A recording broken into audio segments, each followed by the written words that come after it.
Hello students, आज हम आपके लिए लेकर आए हैं कक्षा 10 साइंस में पहली यूनिट है बच्चों रसायन विज्ञान। रसायन विज्ञान में बच्चों कक्षा 10 में शुरू के 5 चैप्टर दिए हुए हैं, तो उनमें हम देखते हैं सबसे पहले चैप्टर नंबर 1 रासायनिक अभिक्रियाएं व समीकरण। तो बच्चों बहुत इंपॉर्टेंट पॉइंट है, यहाँ से हमें रसायन विज्ञान को समझने के लिए कुछ पॉइंट्स हैं जिन्हें हमें लगातार समझना होगा। तो देखते हैं बच्चों सबसे पहले रासायनिक अभिक्रियाएं। तो बच्चों रासायनिक अभिक्रियाएं कहते किसे हैं? जब एक या एक से अधिक पदार्थ क्रिया करके नए पदार्थों का निर्माण करते हैं तो यह घटना रासायनिक अभिक्रिया कहलाती है। तो बच्चों जब एक या एक से ज्यादा पदार्थ, कोई हम पदार्थ लेंगे, जब दो पदार्थ मतलब एक से ज्यादा पदार्थ आपस में मिलाएंगे और वो क्या करेंगे बच्चों, नए पदार्थ का निर्माण करेंगे, तो ऐसी अभिक्रिया को हम क्या कहते हैं बच्चों? रासायनिक अभिक्रिया कहते हैं। रासायनिक अभिक्रिया का मतलब कैसे है बच्चों? जैसे हमने लिखा मैग्नीशियम प्लस ऑक्सीजन।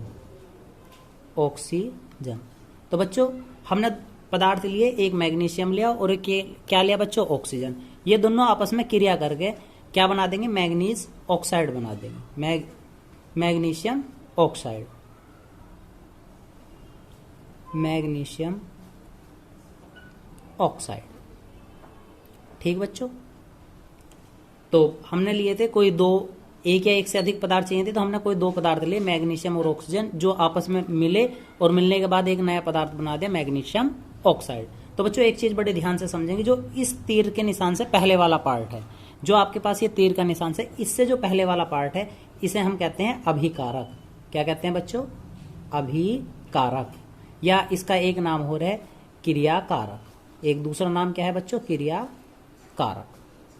तो क्रियाकारक या फिर अभिकारक। और जो तीर के निशान के बाद बनता है बच्चों, उसे हम क्या कहते हैं? उत्पाद या फिर क्रियाफल। क्या बच्चों? उत्पाद या फिर क्रियाफल। तो आपने पढ़ा रासायनिक अभिक्रियाएं, जब एक या एक से अधिक पदार्थ क्रिया करके नए पदार्थों का निर्माण करते हैं तो यह घटना क्या कहलाती है बच्चों? रासायनिक अभिक्रिया कहलाती है। तो रासायनिक अभिक्रिया में आप कुछ भी उदाहरण ले सकते हैं। हमने लिया मैग्नीशियम और ऑक्सीजन, जब दोनों को आपस में क्रिया कराते हैं तो क्या बनाता है? मैग्नीशियम ऑक्साइड बनाता है। तो जो तीर के निशान से पहले वाला पार्ट है बच्चों, इसे हम क्या कहते हैं? अभिकारक या फिर क्रियाकारक। और जो तीर के निशान के बाद का पार्ट है बच्चों, उसे हम कहते हैं उत्पाद या फिर क्या? क्रियाफल। ठीक बच्चों, उम्मीद है आपको टॉपिक समझ आया होगा रासायनिक अभिक्रिया। तो बच्चों इसके बाद हम देखते हैं रासायनिक समीकरण। तो बच्चों अभिक्रिया से ही संबंधित है समीकरण भी। तो किसी रासायनिक अभिक्रिया में भाग लेने वाले अभिकार को, कोई हमने रासायनिक अभिक्रिया ली, उसमें भाग लेने वाले अभिकार को तथा फलस्वरूप बने उत्पादकों को मानक प्रतीक एवं सूत्रों के रूप में निरूपित करने की क्रिया को क्या कहते हैं? हम रासायनिक समीकरण कहते हैं। तो कह क्या रहा बच्चों? कोई हमने रासायनिक समीकरण ली थी, जैसे हमने क्या मैग्नीशियम और ऑक्सीजन लिया था और बना क्या था? इसके फलस्वरूप कुछ उत्पाद बना था। इन सभी चीजों को हम क्या करें बच्चों? इन्हें मानक रूप में लिखें। मानक रूप का मतलब क्या है बच्चों? इन्हें प्रतीक के रूप में लिख दें, तो उसको हम क्या कहते हैं बच्चों? रासायनिक समीकरण कहते हैं। जैसे मैग्नीशियम था बच्चों, मैग्नीशियम को हम किससे प्रदर्शित करें? Mg से। ऑक्सीजन को किससे प्रदर्शित करें? O2 से। इसकल टू क्या बना? Manganese oxide. मैग्नीज ऑक्साइड होता है बच्चों MgO। क्या होता है? MgO। तो बच्चों आपके दिमाग में एक बात और आ रही होगी कि मास्टर ने यहाँ पे कुछ अंक लिख रखे हैं, जैसे यहाँ पे 2 लिखा हुआ है, यहाँ पे 2 लिखा हुआ है। तो बच्चों हम इसे भी आपको साथ के साथ समझाते हैं। ये होता क्या है? ये होता है बच्चों समीकरण संतुलित करना। हमें क्या करना होता है रासायनिक समीकरण में? जो ये बायां पक्ष है, यानी कि जो इतने वाला पार्ट है क्या? अभिकारक, और बाद वाला पार्ट क्या है बच्चों? उत्पाद। तो अभिकारक और उत्पाद में अणुओं की संख्या कितनी होनी चाहिए बच्चों? बराबर होनी चाहिए। ठीक है बच्चों, जितने अणु इस तरफ होंगे इतने ही अणु इस तरफ होने चाहिए। तो गिनेंगे हम। तो बच्चों इस तरफ हमने Mg के कितने अणु लिए? 2, 2 एकम 2। और ऑक्सीजन के भी कितने हैं बच्चों? 2। तो यहाँ पे Mg भी 2 है हमारे पास और O भी कितने हैं बच्चों? 2 हैं। तो इस गल टू बना क्या? MgO, और हमने इसके आगे क्या लिख दिया? संतुलित करने के लिए लिखा हुआ कितना बच्चों? 2। तो जब 2 की गुना हम इसमें करेंगे तो Mg के 2 एकम 2, तो Mg के कितने हुए? 2।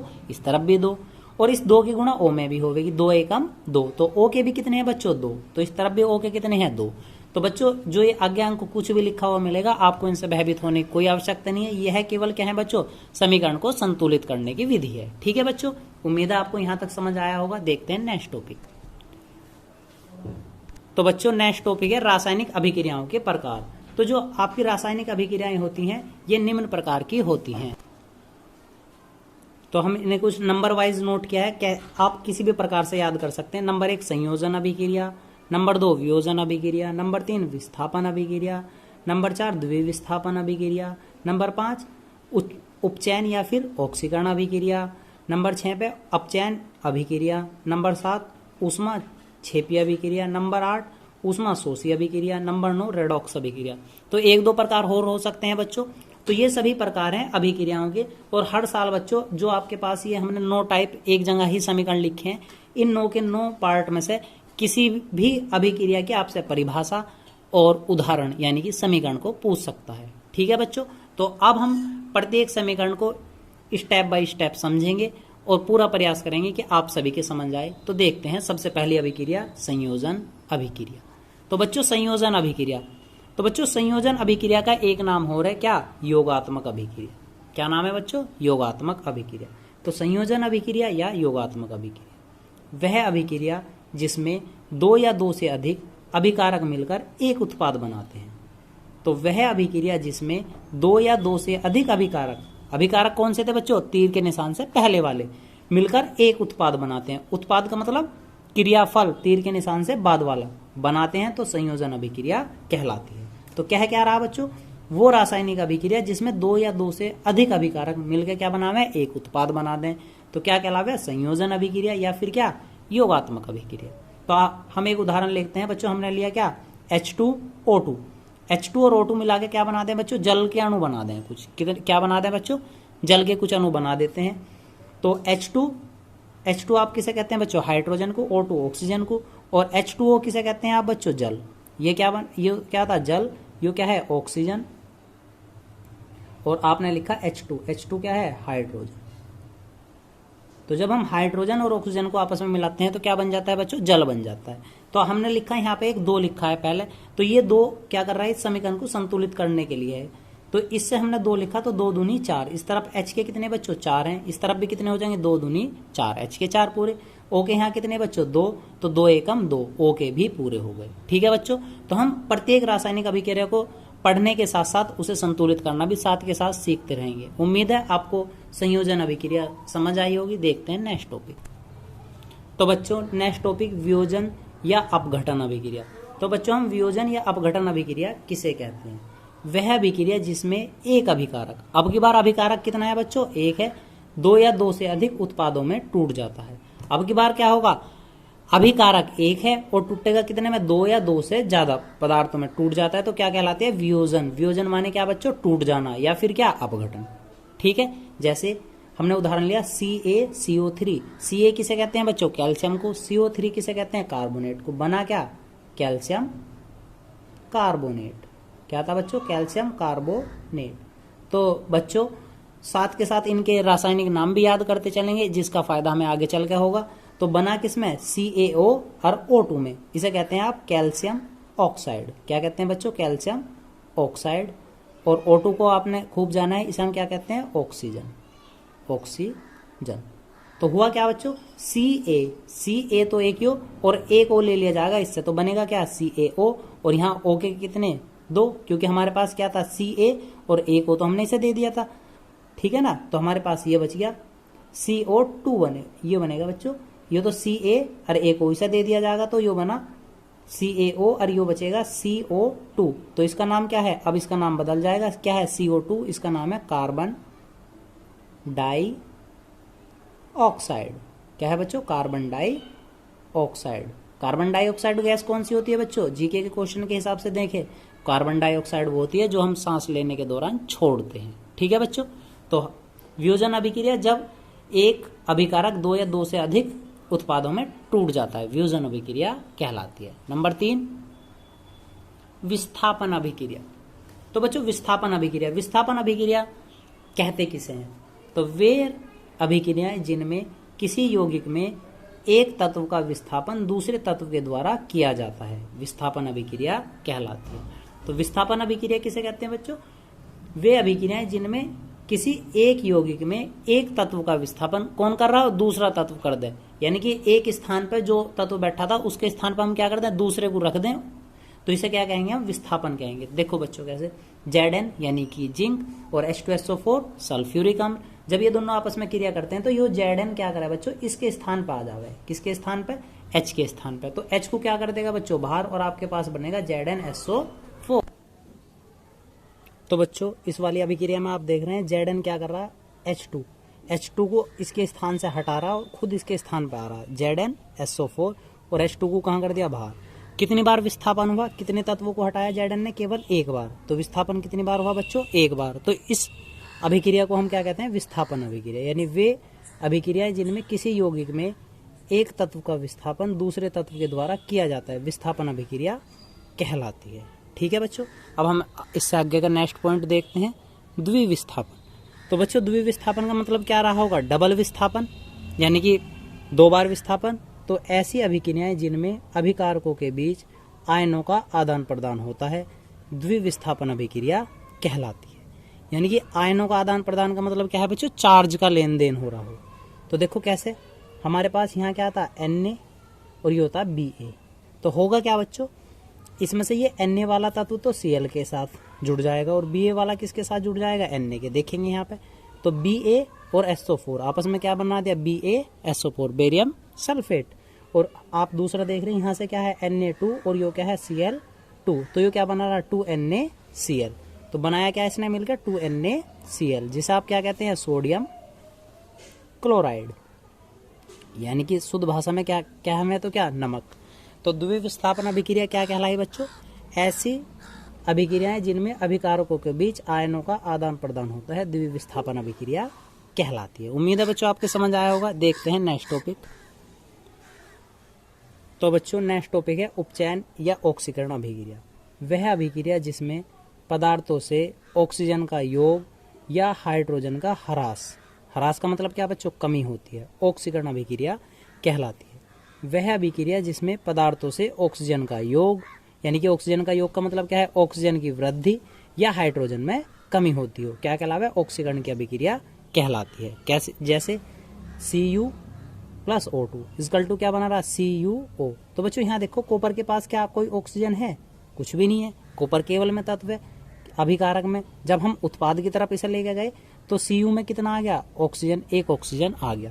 तो यानी क्या हुआ, ऑक्सीजन परमाणु की क्या हुई बच्चों, इसमें वृद्धि हुई। जब ऑक्सीजन की वृद्धि हो रही तो क्या कहलाया जाएगा, ऑक्सीकरण की क्रिया कहलाएंगे। तो हम देखते हैं, कॉपर को हमने संतुलित करने के लिए बनाया क्या था बच्चों, Cu, और ये O के कितने थे, 2 थे, हमने बनाया था Cu2।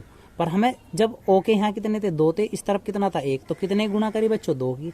तो Cu के कितने बने, 2 एकम 2, और O के भी 2 एकम 2। तो बनाने के लिए क्या बनेगा, O के 2 बन गए, 2 एकम 2, और Cu के इस तरफ कितने बच्चों, 2। तो हमने यहाँ पे भी कितने गुना कर दी, 2 की। तो समीकरण कैसी होगी बच्चों, इस प्रकार संतुलित होगी। ठीक है बच्चों, अब देखते हैं अपचयन अभिक्रिया।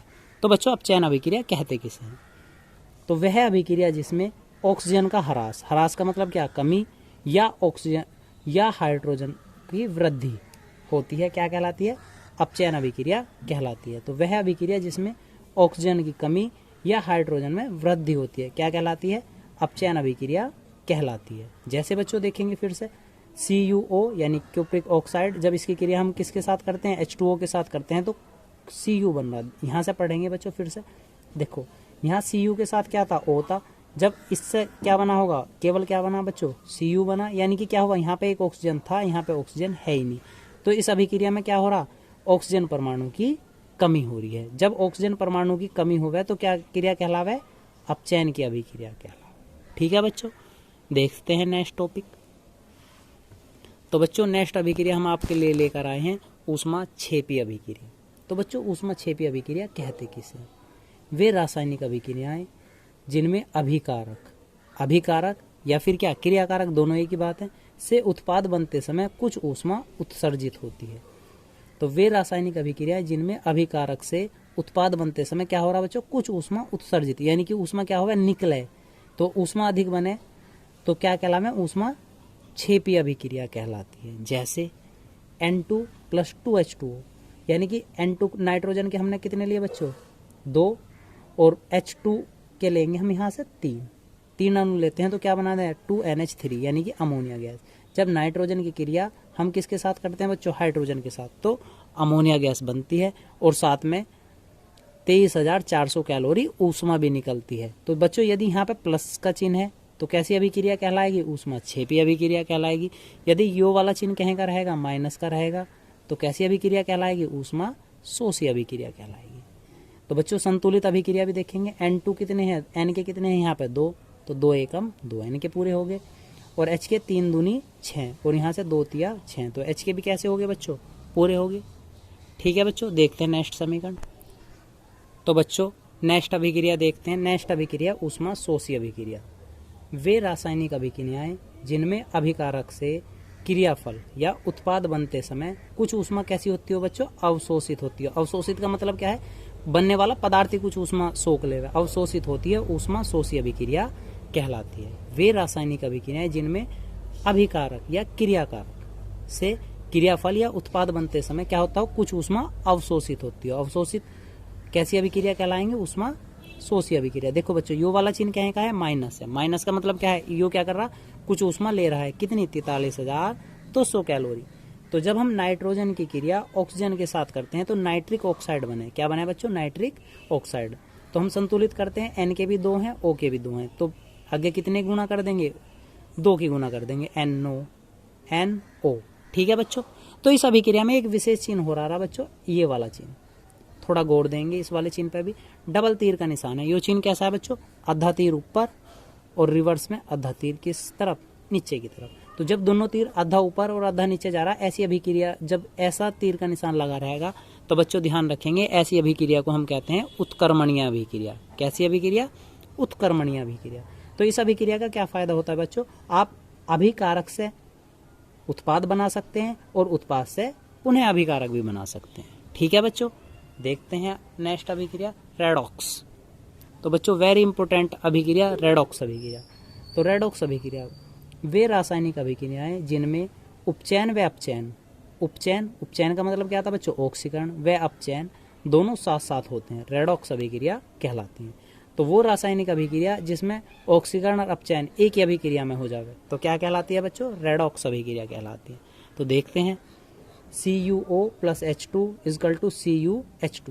तो इसमें किसका ऑक्सीकरण हो रहा बच्चों? किसका अपचयन? तो हमने पूर्व में जाना था। यहाँ देखो बच्चों, CuO, Cu के साथ क्या जुड़ा हुआ? एक ऑक्सीजन जुड़ा हुआ। यहाँ Cu कैसा है? केवल है। तो इससे जब यो बना होगा, क्योंकि Cu वाले से Cu बना होगा, तो यहाँ पे कितना था बच्चों? एक ऑक्सीजन था। यहाँ ऑक्सीजन कैसा हो गया? कम हो गया। जब ऑक्सीजन परमाणु की क्या हुई बच्चों? कमी हुई तो अभिक्रिया कैसी कहलावे? अपचयन की। तो CuO का तो क्या हो रहा बच्चों? अपचयन। और H2 से क्या बन रहा? H2O का में क्या है? देखो यहाँ H2 था बच्चों, यहाँ क्या बना? H2O। यहाँ पे कोई ऑक्सीजन नहीं था पर यहाँ पे ऑक्सीजन एक आ गया, तो क्या हुआ? ऑक्सीजन की वृद्धि, ऑक्सीजन बढ़ा तो क्या हुआ बच्चों? ऑक्सीकरण। और ऑक्सीकरण को आप दूसरी भाषा में क्या कहते हैं बच्चों? उपचयन। क्या कहते हैं? उपचयन। तो क्या हुआ? इसका उपचयन हुआ। तो ऐसी अभिक्रिया जिसमें उपचयन और अपचयन दोनों एक ही अभिक्रिया में होंगे तो क्या कहलाएंगे बच्चों? रेडॉक्स अभिक्रिया। तो मुख्य रूप से बच्चों 9 पार्ट्स, यही 9 रासायनिक समीकरण। उम्मीद है आपको समझ आई होंगी। देखते हैं नेक्स्ट पार्ट। तो बच्चों इसमें नेक्स्ट टॉपिक है आपके लिए संक्षारण या फिर जंग। तो बच्चों हम किसे कहते हैं? संक्षारण वह प्रक्रिया है जिसमें धातुएं उनकी सतह पर वायु, नमी या आर्द्रता से क्रिया करके धीरे धीरे नष्ट हो जाती हैं, संक्षारण कहलाते हैं। संक्षारण वह प्रक्रिया है जिसमें धातुएं, कोई भी धातु हो, उनकी सतह पर यानी कि धातु की सतह पर वायु से, नमी से या आर्द्रता से क्रिया करके धीरे धीरे कैसी हो जाए बच्चों? नष्ट हो जाती हैं, संक्षारण कहलाती हैं। उदाहरण के तौर पर जैसे बच्चों आपने देखा होगा लोहे को अब यदि हम कहीं मिट्टी पे या पानी लग जावे तो पानी के साथ वो क्या करें? क्रिया करके क्या होना शुरू हो जाए? लोहे पे धीरे धीरे क्या लगना शुरू हो जाए? जंग लगना शुरू हो जावे। ठीक है बच्चों, और जंग लगने के कारण क्या होवे? वस्तु धीरे धीरे समाप्त हो जावे। ठीक है ना। तो बाजी बार पूछ भी ले आ जावे। संक्षारण से बचाने के लिए हम लोहे पे क्या कर सकते हैं बच्चों? पेंट कर सकते हैं। आपने देखा होगा हम क्या करें? घरों पे पेंट कर दें लोहे की वस्तु पे, जिसके कारण जंग नहीं लगता। लास्ट टॉपिक हो रहा है बच्चों विकृत गंधिता। तो बच्चों विकृत गंधिता कहते किसे हैं? तो विकृत गंधिता बच्चों ऐसे है जैसे हम कभी भी कोई भोजन बना के रख दें सुबह के समय में, और जब हम शाम के समय उसे देखते हैं तो उसमें हल्की सी बदबू आ जावे, यानी कि वो सड़ना शुरू हो जावे, तो उसी को क्या कहते हैं हम विकृत गंधिता कहते हैं। समझेंगे। अरुचिकर गंध और स्वाद द्वारा प्रभावित, यानी कि अरुचिकर, हमें उसमें कैसी गंध आ रही हो, कुछ अलग टाइप की गंध आ रही हो, और स्वाद भी कैसा हो रहा है उसका, प्रभावित भोजन में वसा और तेल के ऑक्सीकरण द्वारा उत्पन्न स्थिति विकृत गंधिता कहलाती है। यानी कि जो आपने भोजन बनाया था या सब्जी कोई बनाई थी, तो शाम के समय में क्या हो गया, सुबह से बनाए हुए में उसका सब्जी में जो वसा या तेल था उसका क्या हो गया, वो ऑक्सीकृत होगी सूर्य से क्रिया करके, यानी कि धूप से, तो धीरे धीरे तो उसमें क्या होना शुरू हो जाए बच्चों, सड़ जावे वो सब्जी, उस सड़ने को हम क्या कहें, विकृत गंधिता कहते हैं। तो बच्चों आज की वीडियो में बस इतना ही। आप कमेंट बॉक्स में कमेंट करके हमें बताएं कि हमारा वीडियो आपको कैसा लगा, और हमारे चैनल को सब्सक्राइब करें। धन्यवाद।